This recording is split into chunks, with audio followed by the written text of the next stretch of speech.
Young starlets and singers certainly attract a lot of media attention.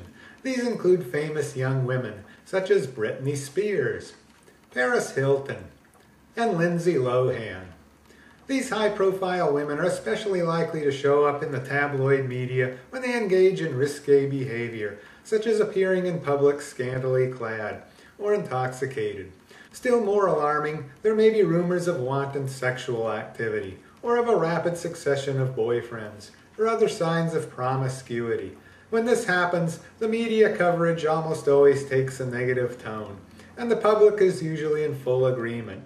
Terms such as slut and whore are thrown around without much regard as to whose feelings may be hurt.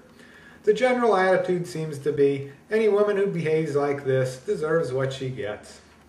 But is this negativity really justified? If a rich or famous man had lots of girlfriends, as long as he wasn't married, he would not likely receive so much negative attention. Most people would just say that he's a lucky guy and let it go at that. So why the double standard? Why are women harshly condemned for doing what men can readily get away with?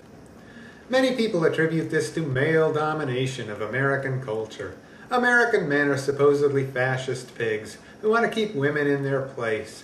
But the reality is that, in the history of the world, few cultures have been less male-dominated than present-day American culture.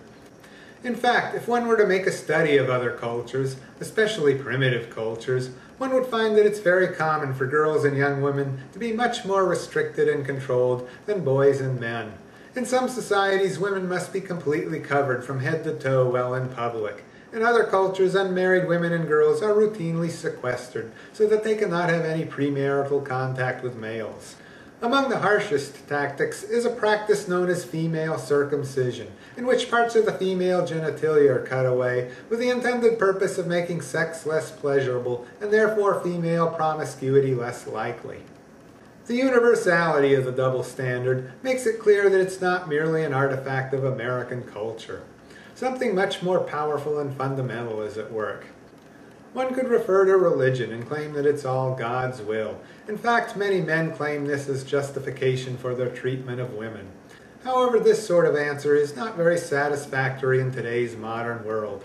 Fortunately, there is a good scientific explanation for what's going on. In fact, there's an evolutionary explanation, and now you can read all about it in my new book. I'm C. Roland Cook, and the book is titled Sex, Sin, and Science: What Evolution Says About Religion and Desire. If you're really interested in learning about why people do the things they do, and perhaps more importantly, why people feel the way they do, you need to read this book, Sex, Sin, and Science: What Evolution Says About Religion and Desire, by C. Roland Cook. On sale now at www.crolandcook.com. Click on the link in the video title box on the right. Also available from Amazon.